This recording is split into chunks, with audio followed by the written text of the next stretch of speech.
안녕하세요. 프린트를 보시면요. 문제를 좀 풀어보면 지난주에 한 건데 기억이 아마 안 나실 것 같아. 1번. 개공이 작성한 일반중개계약서 3년간 보존하는 건가요? 일반중개계약서 몇 년간? 빵년. 보존기간이 없어. 존속중개계약서 3년. 확인설명서 3년. 거래계약서 5년. 그렇게 하는 거예요. 일반중개계약서는 빵년. 2번. 일조량, 소음, 진동, 환경조건은 존속중개계약책이라는 개공이 공개할 정보. 맞네. 권태기의 공조, 환경조건, 입지조건, 조건 두 가지 공개하는 거고. 3번은 업무 처리 상황 서면으로 통지를 해야죠. 2주일에 1회 이상. 코미디언 2주일 때문에 1회 이상 웃었다. 2주일에 1회 이상. 이렇게 틀렸고. 4번은 소공은 중개계약, 즉 시작 단계에는 관여가 안 돼요. 소공은. 그래서 일반 중개계약서, 존속 중개계약서 작성하는 것도 아니고 서명 또는 날이라는 것도 아니고 관여가 안 되니까 여기에. 이렇게. 됐고. 그 다음 4번 틀렸고 5번은 국장은 거래정보사업자 지정 신청 받은 날부터 14일이 아니라 30일. 지정서 교부는 30일. 그렇게 하는 거고. 4번은 3월 이내 운영규정 제정 승인. 국장 승인. 지정 받은 날부터 3월. 맞고. 요거 우리가 뭔가 좀 해보는 거지. 이게 500, 2, 30, 30, 3, 1. 500명, 2개 이상 특강도 각각 30명. 30일, 3월, 1년. 이거를 500, 2, 30, 30, 3, 1. 이렇게 해요. 7번은 개공으로부터 의뢰받은 것만 공개해야 돼요. 그것만. 중개 의뢰인 이익을 위해서 직접 조사한 거 공개하겠다. 그런 건 아니네. 개공이 의뢰한 것만 공개하는 거예요. 그것만. 7번 틀렸고 8번은 중개가 완성돼서 거래계약서를 작성하는 때 확인설명서를 작성하는 거. 근데 지금 거래계약서 작성하는 때 확인설명서를 작성해야 되는데 지금 설명을 하는 거잖아요. 틀렸네. 설명하는 건 중개 완성 전. 쓰는 게 중개가 완성됐을 때. 확인설명서 작성하는 건지 확인설명인지 헷갈리면 안 되죠. 지금 말로 설명하는 거니까 중개 완성 전까지. 이렇게. 중개 완성돼서 거래계약서 쓸 때는 확인설명서를 작성하는 거예요. 쓰는 거. 그리고 8번은 시기가 틀렸어요. 중개 완성 전까지 설명하는 거고 취득의뢰인에게. 9번은 개공은 서명 및 날인, 소공은 당해 중개했을 때 함께 서명 및 날인. 그죠? 맞고. 소공은 무조건 하는 건 아니잖아요. 일을 했을 때만. 당해 중개했을 때 함께 하는 거다. 개공과 함께. 맞는 거고. 10번은 소공이 확인설명서를 교부를 안 했다. 자격정지가 아니죠. 그러니까 뭐를 구분해야 되냐면 작성, 교부, 보존, 서명 및 날인 구분해야 돼요. 개공은 전혀 문제가 안 돼요. 서니까 정지. 정지. 개공은 업무 정지. 소공은 작성, 교부, 보존이 제재를 안 받아요. 자격정지 안 받는다. 서명 및 날인은 자격정지 받는다. 그래서 작성, 교부, 보존, 서명 및 날인을 구분해야 돼. 누구 때문에? 소공 때문에. 지금 소공이 지금 뭐 하고 있는 건데? 교부잖아요. 자격정지 아니다. 개공이면 그냥 다 업무정지야. 개공이면. 소공은 구분을 해야 돼요. 작성, 교부, 보존 이거는 제재 안 받고 서명 및 날인은 자격정지 받고. 11번을 보세요. 굉장히 표현이 부담스럽죠. 중개가 완성됐을 때에만 거래계약서를 작성, 교부한다. 근데 맞아. 확인설명서나 거래계약서는 중개 완성이 반드시 돼야 돼요. 중개 완성 안 되면 작성하는 거 아니다. 꽉 나면 작성하는 거 아니에요. 중개 완성됐을 때 거래계약서 쓰고 확인설명서 같이 쓰고 맞는 거예요. 중개 완성됐을 때만 부담스럽지만 맞다. 12번은 뭐가 틀렸는데요? 이렇게 나온다고 시험에. 서명, 민날인. 맞췄어요. 서명 또는 날인 틀렸지. 서명, 민날인. 확인설명서, 거래계약서 두 가지는 서명, 민날인. 서명, 민날인 몇 가지? 두 가지. 확인설명서, 거래계약서 두 가지. 서명 또는 날인 틀렸다고요. 그러니까 확인설명서나 거래계약서가 나오면 반드시 뒤에 가서 서명 및 날인 되어 있나 확인하셔야 돼. 이거 치사한 거 아니야, 이거. 이거는 틀리시면 안 되는 거야, 이거. 거의 매년 나오니까. 13번은 30일이 아니라 15일 이내 보증보험 공제는 다 시가입하고 공탁은 부족액 보전하고 15일. 다 시가입. 부족액 보존이니까 15일 이렇게 하는 거 그거. 15일. 다 시가입. 부족액 보존. 며칠? 15일. 다 시자 동그라미. 부족액 보존. 보자 동그라미. 15일. 4번 지역농협 14번. 지역농협은 얼마? 1,000만 원 이상. 지역농협만 그렇죠. 지역농협만. 개인은 1억, 법인은 2억, 분사무소 추가로 1억씩. 지역농협 얼마? 1,000만 원 이상. 지역농협만. 특수법인 모두 다 1,000만 원 이상 그럼 틀려요. 지역농협만. 금액은 지역농협이 잘 나오니까.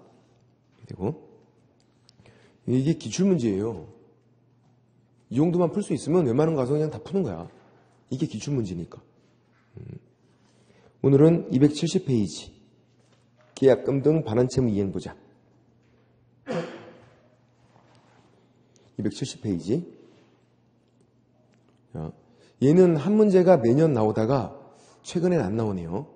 옛날에 나왔던 거, 최근에 나오는 거 각각 한 가지씩만 기억하면 끝나요. 얘는 이런 제도죠. 제도의 그 취지 좀 개념을 알면 갑이 매도인이고 매수인이고 을이 개공 이렇게 중개 의뢰 받았어요. 양쪽으로. 중개에서 매매계약 성사를 시켰어. 이걸 뭐라고 부른다? 중개 완성. 이걸 중개 완성이라고 불러요. 계약서 쓰면 마무리가 된 거야. 누구 입장에서 개공, 내 입장에서는 완성. 매도인, 매수인은 완성된 거 있나요? 없어. 계약서만 달랑 썼어. 이제 시작이죠. 중도금 들어가야지. 잔금 들어가야지. 등기 관련 서류 줘야지. 또 매수인은 입장이 불리하다고. 돈을 먼저 줘요. 계약금, 계약서 쓸 때 줬어. 중도금, 선의액, 잔금, 동시에 그래도 실상 먼저 줘야 돼요. 물건 파는 사람이 물건 먼저 주는 사람이 없어요. 돈 다 들어오면 입금 확인되면 주는 거지. 자, 돈 다 들어가고 물건 받았어요. 괜찮네. 근데 돈만 들어갔는데 계약이 해제가 됐어요. 돈 들어갔고 계약 해제. 받은 건 없는데. 그럼 어떻게 해야 돼? 돈만 들어갔는데 계약이 해제가 됐대요. 뭘 어떻게 해? 돌려받아야지. 근데 얘가 잘 안 줘. 잘 안 줘. 보통 사람들은 잘 줘요. 근데 만약에 안 준대. 바로 떼이잖아, 돈을. 그러니까 계약이 해제가 되고 얘가 그냥 바로바로 주면 좋은데 잘 안 주는 경우가 있단 말이에요. 그러면 돈을 떼이게 되니까 개공이 이렇게 말하는 거지. 야, 내가 내 이름으로 좀 불안하니까 은행에 넣어놓을게. 은행에 예치. 그럼 보세요, 이제. 개공이 자기가 보관하고 있다가 이렇게 물건을 줘요. 그럼 돈 주면 되고 그 전에 계약이 해제가 돼요. 그러면 개공이 돌려주면 되잖아. 매도인이 직접 돌려주는 것보다 개공이 돌려주는 게 훨씬 쉬워 보이니까 이 제도가 있다. 그래서 제목이 지금 뭐라고 돼 있어요? 계약금 등 반환 채무 이행 보장이잖아. 반환, 돌려받는 거잖아요. 계약이 해제가 되고 돌려받을 때 쉽게 돌려받고자. 반환 채무 이행 보장 이렇게 돼 있는 거예요. 또 이제 옛날에 나왔던 거. 계공 명의로 은행에만 예치할 것인가? 그렇지가 않대요. 자, 계공 명의. 이게 예치 명의자. 은행. 이게 예치 기관이에요. 그래서 얘네들을 외우고 있는 게 핵심이었어. 따로따로. 누가 잘 외우나. 이제 나올 만큼 나왔어요. 그래서 최근에 이제 안 나오고 있는 거야. 혹시 모르니까 예치명의자, 계공이 자기 명의로 해도 되고 은행 명의로 되고 그 다음 보험회사, 신탁업자 아직 멀었어. 채신관서 그리고 공제사업자, 협회예요. 공제사업이 보험사업이고 전문회사. 자, 이런 사람들 이름으로 은행에 넣어놔도 되고 공제사업자, 신탁업자 그리고 은행과 같은 역할을 하는 게 있대요. 채신관서. 은행에 넣을 수 있고 우체국 예금통장에 넣어도 되잖아요. 그 다음 공제사업이 보험사업이에요. 보험회사. 이렇게. 그래서 이 사람들 이름으로 여기다 넣어놓으면 된다. 그래서 이거를 따로따로 구분해서 잘 외우고 있는 게 핵심인데, 자 보세요. 예치 기관이 모두 다 예치 명의자에 들어가 있네. 그죠? 은행, 공제사업자, 신탁업자, 최신관서, 보험회사 다 있잖아. 다만 계공과 전문회사 이 둘만 집어넣으면 예치 명의자가 되니까 예치 기간만 잘 기억을 해보자. 예치 기간만. 그래서 이렇게 어떻게 하면 짝짝짝짝짝 이게 뭐냐면 대한민국 박수예요. 뭔가 외우기 위해서 대한민국 그렇게 하는 거지.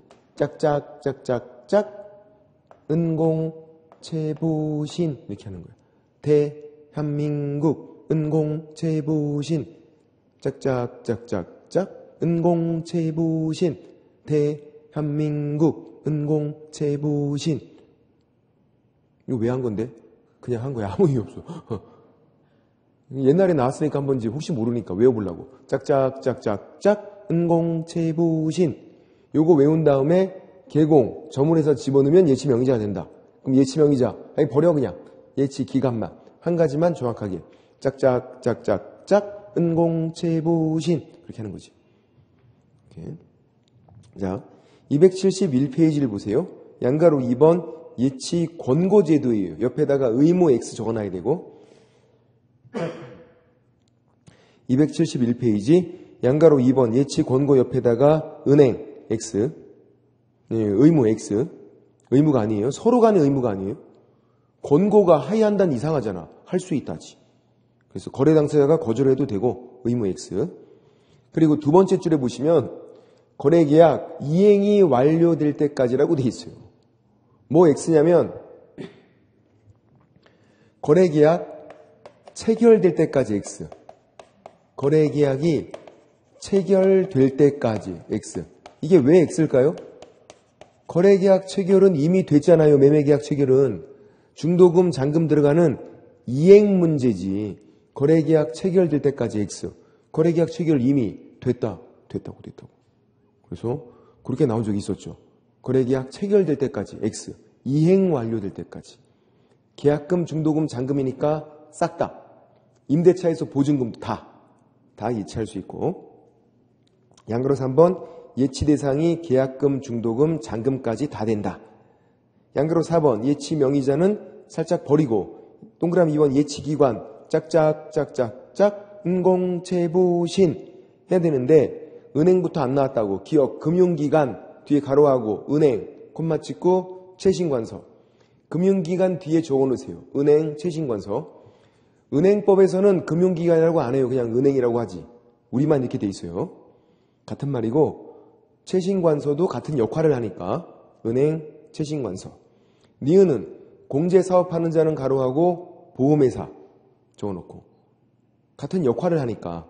그러니까 금융기관, 공제사업자, 신탁업자가 열거가 아니라 등이니까 예시예요. 예시. 다른 것도 같은 역할을 하면 된다고.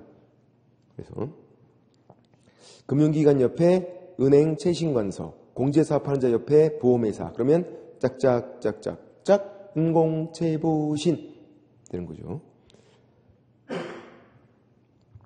다음 272페이지에서 양가로 5번 예치금이 선수령은 뭐냐면 키워드만 잘 보시면 되는데 얘는 그렇게 중요한 게 아니니까.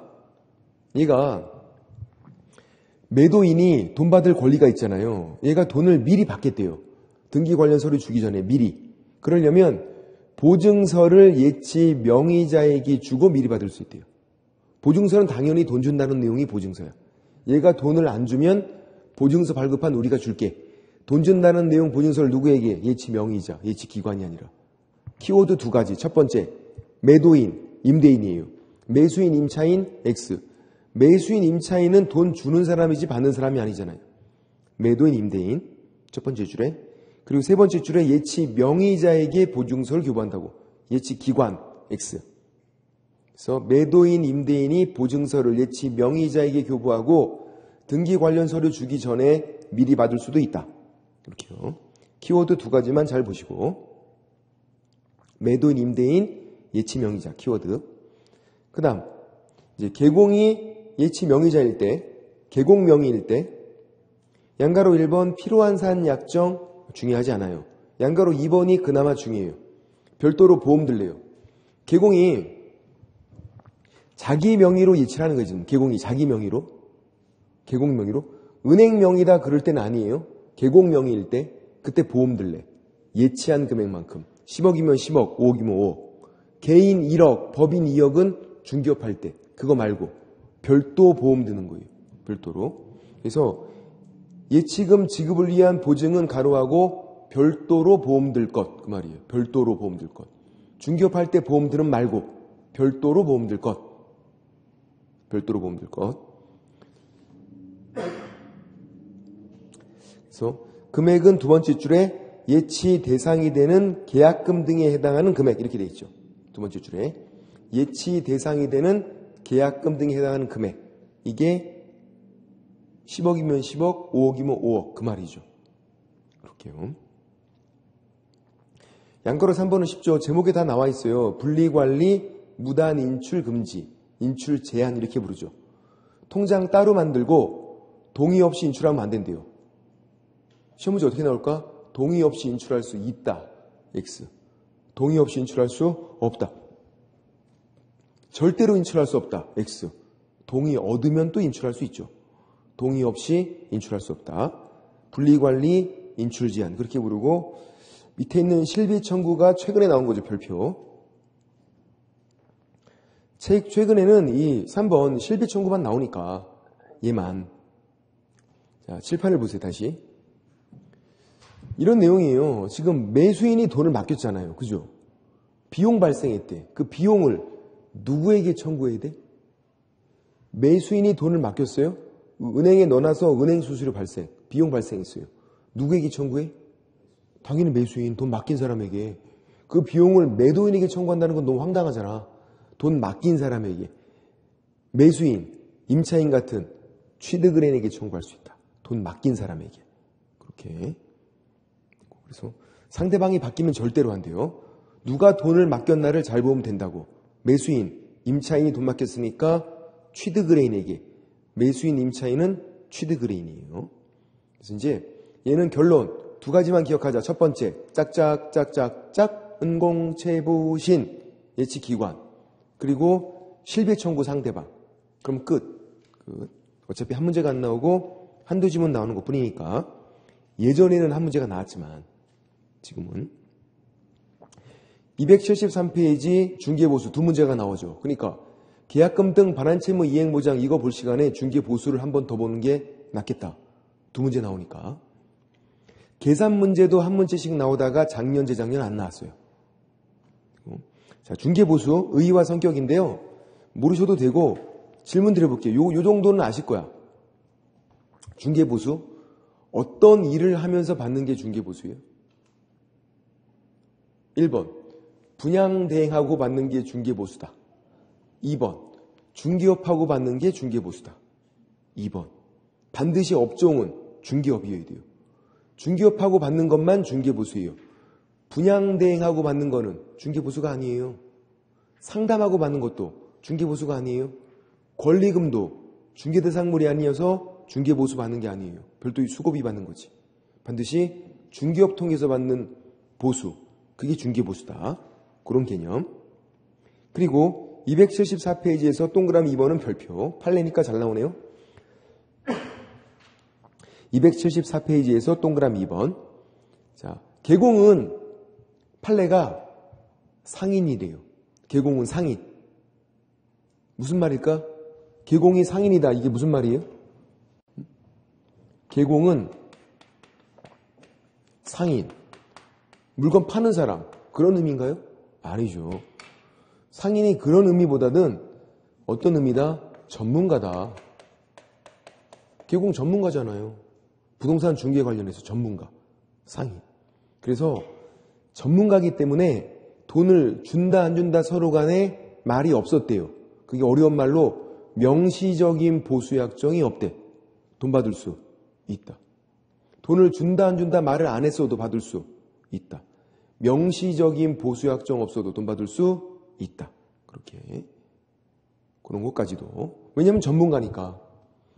전문가에게 의뢰하면서 전문가인데 야 이거는 공짜겠는데 이런 사람 없다고. 그렇죠? 우리 보통 부동산에 물건 내놓을 때 돈 얘기 안 하잖아요. 그냥 물건 내놓지. 그래도 돈을 줘야 되잖아. 전문가니까. 그래서 그런 의미가 동그라미 2번이에요. 비록 보수약정을 하지 않았더라도 돈 달라고 할 수 있다. 그렇게 됐고 그것만 보시면 되고 옆에 이제 275페이지에서 양가로 2번 청구권의 발생은 시험에 안 나오는데 양가로 3번 행사 요건은 가끔 나와요. 행사 요건은. 양가로 3번을 볼게요. 중개보수 청구권의 행사 요건 언제 달라고 하는지 동그라미 1번만 살짝 별표. 질문 드려볼게요. 내가 열심히 행동을 했어. 진짜 최선을 다해서 도와준 거야. 매매계약 체결시키려고. 근데 그게 잘 안 됐대요. 꽉 났어. 나 열심히 했는데. 그럼 돈 받을 수 있어요? 못 받는 거죠. 내가 열심히 했나 안 했나가 중요하지 않아요. 뭐가 중요해? 동그라미 1번 거래행위가 성립돼야 한다. 거래계약이 체결돼야 된대요. 매매 임대차가 반드시 체결돼야 된대요. 그래야만 돈 달라고 할 수 있대요. 꽉 나면 내가 아무리 열심히 했어도 달라고 할 수가 없다. 이렇게. 그게 동그라미 1번이고. 그래서 거래 당사자 간에 거래 행위가 성립돼야 한다. 그 위에다가 반드시 이 말을 적어놔야 돼. 반드시. 반드시 성립돼야 돼. 반드시. 꽉 나면 달라고 하는 게 아니니까. 그것만 주의하시면 되고. 됐고. 뭐 다른 건 됐고요. 276페이지에서 양가로 4번. 소멸은 여기서 이 앞부분에서 제일 중요한 거예요. 소멸은. 법조문이에요. 지금까지 제가 설명드린 중개보수 관련 내용은 법조문이 아니에요. 그냥 판례거나 학설인 거지. 근데 양가로 4번은 법조문이니까 문제가 나오죠. 돈을 달라고 할 수 없는 경우예요. 돈을 달라고 할 수 없는 경우. 당연히 꽉 났으면 달라고 할 수가 없는 거죠. 꽉 나면. 근데 내 잘못으로 꽉 나야 돼. 계약이 내 잘못으로. 개공이 고의 또는 과실로 거래행위가 무효, 취소, 해제, 꽝. 그럼 돈 달라고 할 수 없어. 내 잘못으로 꽝. 그렇게. 자, 질문. 두 가지만 질문 드려볼게요. 첫 번째. 매매계약이 체결됐는데 매수인이 중도금을 안 줬어. 매수인이. 그래서 이행지체에서 계약이 해제가 된 거예요. 매수인 잘못으로. 그럼 돈 받을 수 있어요? 없어요? 매수인 잘못으로 계약이 해제가 된 거예요. 돈 달라고 할 수 있다. 내 잘못은 아니었잖아요. 그죠? 이론상으로는 받을 수 있어요. 실제로 받기는 힘들 수도 있어. 서로 막 싸우고 있을 거 아니야. 돈 내나 하기가 참 그래 그게. 받을 수는 있다고요. 그럼 두 번째. 개공이 사고 쳤대요. 금지행위. 중개사고 친 거야. 계약은 정상적으로 유지가 됐어요. 계약은. 내가 사고 쳤는데 돈 받을 수 있어요? 중개사고 쳤는데 받을 수 있다고. 왜? 계약은 꽝이 안 났잖아요. 좀 뻔뻔스러워도 달라고 하면 돼. 그러니까 내 잘못으로 꽝 나야 그때만 소멸. 어렵지 않죠. 내 잘못으로 꽝, 소멸. 그렇게요. 그것만 주의하자. 그래서 동그라미 1번 첫 번째 줄, 두 번째 줄만 밑줄을 그어놓고 그것만 잘 보시면 되고 277페이지 양가로 5번도 법조문이에요. 중개보수 지급 시기도 법조문. 중개보수 지급 시기도. 자. 언제 달라고 하는 거냐면 동그라미 1번 원칙. 약정이 있으면 약정이 우선한대요. 서로 간에 언제 주기로 약정을 했대. 계약 체결일에 우리 그냥 주고받기로 하자. 그때예요. 근데 보통 말을 안 한다고 서로 간에. 약정이 없으면 언제? 거래대금 지급이 완료된 날 잔금 지급이. 그러니까 약정이 있으면 약정이 우선, 약정이 없을 때는 잔금 지급이. 그렇게 들어가죠. 약정에도 불구하고 잔금 지급이다. X. 약정이 있으면 약정이 우선하는 거예요. 항상. 약정이 없을 때가 거래대금 지급이 완료된 날. 이것도 3번 나왔으니까 잘 보셔야 되고. 그 다음 양가로 6번은 부담 주체는 동그라미 1번을 보시면 첫 번째 줄 맨 옆에 쌍방으로부터 각각 받는 거예요. 그러니까 만약에 중개보수 계산 문제가 나오면 2명 받는 거래요. 그럼 어떻게 하냐면 곱하기 2를 하는 거예요. 왜냐면 중개보수를 매도인 쪽 받고 매수인 쪽 받고 임대인 쪽 받고 임차인 쪽 받고 쌍방으로부터 각각. 근데 중요한 건 한도는 일방으로 받은 게 한도 초과면 초과보수예요. 매도인 매수인 더한 걸로 판단하지는 않는다. 한도는 일방 판단. 한도는 일방. 그것만 주의하고. 한도는 일방이다. 일방. 그것만. 됐고. 공동중개는 각자 자기 중개인에게 받으면 되죠. 보통 공동중개잖아요. 나 매도 의뢰만 받았대. 그럼 매도인에게. 매수 의뢰만 받았다. 매수인에게. 2번째 줄, 3번째 줄에 나오는 거고. 공동중개는 쌍방으로 받는 게 아니라 자기 중개 의뢰인에게. 됐고. 278페이지에서 동그라미 2번 실비는 아까 청구의 상대방 잘 기억하라고 한 가지만 정확하게 얘만. 계약금 등 반환채무 이행보장 누가 돈 맡겼다? 매수인이 돈 맡겼다. 누구에게 비용 청구? 매수인, 임차인 같은 취득 의뢰인. 그러면 권리관계 확인은 이전 의뢰인, 집주인에게 청구하는 거예요. 권리관계 확인은. 이거는 등기부를 떼본 거거든요. 권리관계 확인이. 내가 등기부를 왜 떼봤는데 집주인이 저당권 설정해놔서 비용을 집주인에게, 매도 임대 의뢰인에게. 우리는 동그라미 2번에서 니은만 별표를 칠하고 상대방 한 명만 정확하게. 객관식 시험에서는 한 가지만 정확하게. 다 외울 필요는 없다. 어차피 다 외울 생각이 아니었다고 우리는. 한 가지만 정확하게. 니은이 더 중요하니까. 그 다음에 이제 2번부터는 얘를 아셔야죠. 규제의 강도. 이제 중요한 거 이제. 앞에는 그냥 워밍업. 이제 중요한 거. 규제의 강도라는 건데요. 두 가지를 비교를 해서 어느 게 규제가 센가. 그거야. 일단 이렇게 나눠야 돼요. 주택 그리고 주택 외. 주택과 주택이 아닌 걸로 나누셔야 돼요. 주택과 주택이 아닌 거. 그럼 뭐가 규제가 세요? 당연히 주택. 정부가 부동산 대책이 나오면 다 주택이잖아. 주택. 그리고 조례. 자치법이에요. 서울특별시 조례. 경기도 조례. 법으로 규제한다는 얘기야. 법으로. 조례. 자치법. 협의는 규제가 없다는 얘기네요. 니들이 알아서 해. 이렇게 한 거. 당연히 조례가 규제가 세죠. 법으로 규제하는 게. 그럼 어떻게 되냐면 짝꿍이 맞아야 돼요. 주택일 때 조례, 주택 외에는 협의 이렇게. 규제의 강도가 센 것끼리 짝꿍, 규제의 강도가 약한 것끼리 짝꿍. 시험 문제 제일 많이 나온 게 있어. 주택 외인데 조례, X. 짝꿍이 안 맞잖아. 이렇게 되면 짝꿍이 안 맞잖아. 그죠? 이렇게 돼야지. 주택일 때 조례. 그리고 주택은 세분화가 돼 있어서 어떻게 되냐면 임대차 등 속에 전세가 들어가고 매매 교환. 주택만 세분화가 돼 있어요. 상가는 세분화가 안 돼 있어. 주택만. 그래서 어느 게 규제가 세냐면 주택 임대차죠. 서민들이 월세를 사니까. 서민들이 월세를 사니까 주택 임대차가 규제가 세다. 요율은 0.8%, 0.9% 이렇게 돼 있는데, 자, 어느 게 규제가 셀까요? 0.8%. 왜? 조금 받으니까. 질문. 정부가 누구를 규제하는 건데? 개공. 중개업하는 개공을 규제하는 거예요. 그러니까 내가 규제를 받으니까 어떻게 해? 조금 받잖아. 0.8%가 덜 받는 거잖아요. 규제가 세니까. 그래서 이렇게 짝꿍이 돼야지. 주택임대차 0.8%, 주택 매매 기간 0.9%. 규제의 강도가 센 것끼리 짝꿍, 약한 것끼리 짝꿍. 상가는 이런 세분화도 안 돼 있어요. 그냥 0.9% 상가는. 근데 이제 제일 많이 오해하시는 게 있어. 0.8%, 0.9% 이거 실제로 우리가 받는 거예요? 주택 임대차를 중개하고 0.8% 받아? 금방 부자 되지 그러면 그거 아니에요.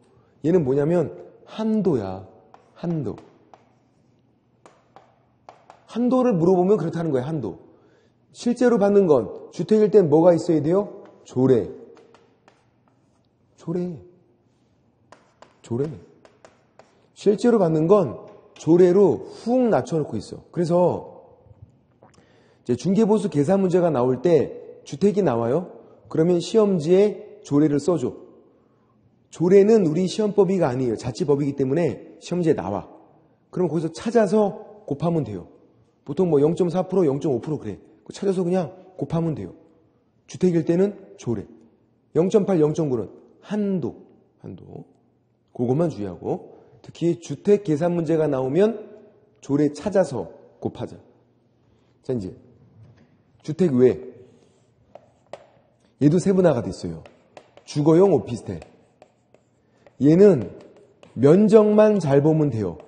전용 면적 85제곱미터 이하, 85제곱미터 이하, 85제곱미터까지는 주거용이에요. 만약에 85제곱미터를 초과하면 상가로 보내면 돼.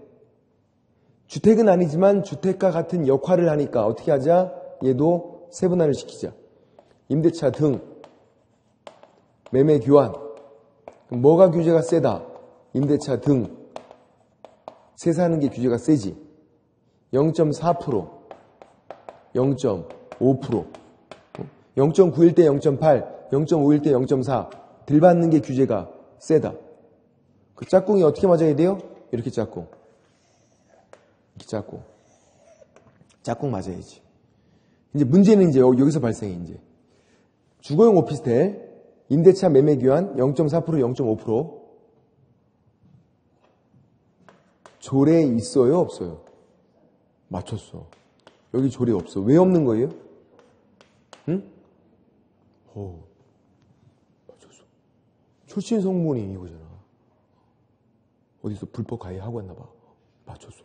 놀라워. 이 출신 성분이 주택이 아니었잖아요. 주거용 오피스텔이지. 당연히 조례가 있으면 안 되지. 그럼 이걸 어떻게 하는 얘기야? 외우고 있어야 한다는 얘기예요. 외우고. 그래서 주거용 오피스텔 계산 문제가 나오면 조례가 없어. 시험지에. 어떻게 해야 돼? 외워서 풀어야 돼. 외워서.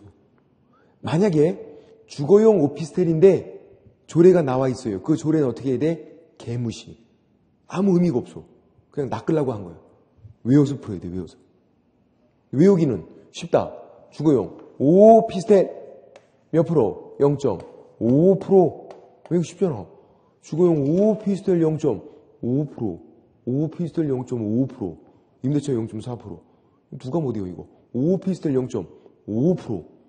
임대차는 0.4%. 그 다음에 이제 그 밖의 주택 외 토지 상가를 말해요. 그 밖의 주택 외 주로 시험 문제는 상가가 나오네요. 아니면 전용 면적 85제곱미터 초과하는 오피스텔 0.9%예요. 0.9% 이내에서 협의로 정하는 거죠. 협의. 조례는 당연히 없죠. 주택 외니까 조례 없고 협의로 덜 받을 수 있는데 협의를 안 하면 0.9%까지 받을 수 있는 거예요. 최대. 상가는 매매건 임대차건 0.9% 최대. 협의로 덜 받을 수 있지만 자, 상가 계산 문제가 나왔어요. 어떻게 해야 돼? 외워서 풀어야지. 0.9%. 조례가 나와 있대. 개무시하고. 조례는 뭐? 주택일 때. 주택일 때만 조례. 주택일 때만. 주거용 오피스텔 외우고 있어야 한다. 오피스텔 0.5%, 임대차 0.4%. 상가는 다 0.9% 외워서. 조례가 없는 것들은 요일을 외우고 있어야 돼요. 책을 보시면 278페이지 양가로 1번. 주택이죠. 그럼 뭐가 있나 찾아봐야 돼? 조례. 그렇죠. 세 번째 조례. 아, 주택일 때는 조례. 그러면 1,000분의 9, 1,000분의 8, 0.8%, 0.9% 얘네들은 뭐냐면 한도. 매매규환 0.9%, 임대차 등 0.8%, 한도 실제로 받는 건 뭐다? 조례. 파란색으로 돼 있죠. 주택이니까 조례. 시도조례예요. 양가로 2번 주택 외는 옆에다가 조례 X 딱 적어놓고 주택 외는 조례가 없다. 주택 외는. 동그라미 1번. 자, 오피스텔 두 번째 줄에 오피스텔 전용 면적 85제곱미터 이하 별표예요. 면적을 잘 봐야 돼. 뭐 부엌, 화장실, 목욕 시설 이런 거 가지고 뭐 하기 힘들어. 면적만 85제곱미터 이하 주거용. 그러면 매매기간은 1,000번에 오니까 0.5%, 임대차는 1,000번에 사 0.4%. 조례가 없잖아요. 어떻게 해야 돼? 외우고 있어야지. 조례가 없으니까. 동그라미 2번. 그 외 중개 대상물은 이제 주거용 오피스텔 빼고 나머지죠. 상가가 나오더라. 그러면 두 번째 줄에 서로 협의해서 결정해라. 협의를 안 하면 0.9%까지 받을 수 있다. 매매건 임대차건. 사람들이 제일 많이 실수하는 게 뭘까요? 상가 임대차. 꼭 0.8% 같아. 0.9%. 상가는 매매 0.9, 임대차 0.9 그런 것들. 그런 거 주의해야 되고. 옆에 보시면 279페이지의 양가로 3번 실비 한도는 따로 있고 뭐가 키워드냐면 조례 동그라미. 실비도 조례. 자, 질문. 주택 조례 있었나요? 있었죠. 실비 조례 있나요? 있죠. 그럼 뭐만 조례가 없다는 얘기야? 주택 외만. 주거용 오피스텔 상가 주택 외만 조례가 없다. 주택도 조례 있고 실비도 조례가 있고. 비용 명목으로 왕창 받아가면 안 되잖아. 규제주의죠. 그리고 중개보수와 부가가치세는 별도. 부가가치세는 별도로 따로 받아도 초과보수가 아니다. 그렇게 하는 거고. 부가가치세는 별도다. 이것도 3번인가요? 나소서 시험에. 그렇게 보시면 되고. 그 다음에 이제 281페이지에서 계산 문제 푸는 걸 좀 알려드리고 계산 문제를 좀 풀어볼게요. 281페이지에서 자, 중개보수 산출 기준 및 방법 이렇게 하래요. 거래금액 결정 곱하기 요율 중개보수 일방 한쪽으로 받는 거 거래금액 곱하기 요율 그러면 중개보수 일방 한쪽으로 받는 거 쌍방이면 곱하기 2하고 요율은 어떻게 하라고요? 주택일 때는 조례, 시험지에 나오고 나머지는 외워서 거래금액은 우리가 정해야 돼요. 매매면 매매대금 7억이다. 7억 5억이다. 5억 전세면 전세금액 3억이다. 3억 그렇게 하는 거예요. 그래서 임대차가 나오네? 월세? 이렇게 해요. 월세는 보증금에다가 월세 곱하기 100을 하래요. 그럼 이게 거래 금액이에요. 이걸 뭐라고 부르냐면요. 환산보증금이라고 불러요. 그러니까 앞에 있는 이 보증금은 아무 의미가 없어. 얘가 중요한 거예요. 환산보증금. 전세로 바꾼 게. 그래서 모든 임대차가 똑같기 때문에 월세를 전세로 바꾸는 거를 연습을 하셔야 돼요. 그게 문제가 나오니까. 계산 문제가 나와도. 근데 연습이 잘 안 돼. 2달에 한 번씩밖에 안 해갖고. 해볼게요. 이렇게 하는 거지. 자, 이제 3천에 30만 원이래요. 전세로 바꾸면 얼마? 여기다가 100을 곱하고 더하시라고 6천. 그러면 앞에 있는 3천이 의미가 있는 게 아니라 6천이 의미가 있는 거라고. 6천. 이 거래 금액은 6천이라고요. 월세를 전세로 바꿔라. 모든 임대차 동일. 그럼 2천에 40이래요. 얼마예요? 6천. 맞죠? 100을 곱하고 더하면 된다고. 3천에 20만 원이래. 얼마예요? 5천. 아, 이거 너무 쉬워. 그러면 앞에 있는 3천, 2천, 3천 이게 의미가 있는 게 아니라 전세로 바꾼 게 의미가 있는 거라고. 환산보증금이. 예. 그 다음에 이제 3천에 10만 원이래요. 얼마? 4천. 그런데 이제 이게 의미가 없어.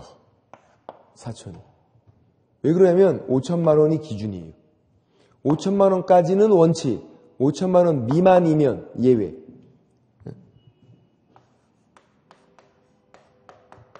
5천만 원 미만이면 예외예요. 미만. 그러니까 5천만 원까지는 원칙이란 얘기죠. 미만이니까. 자, 보세요. 다시. 그러면 어떻게 하는 거냐면 4천만 원 나오면 이걸 제끼고 가서 70을 다시 하래.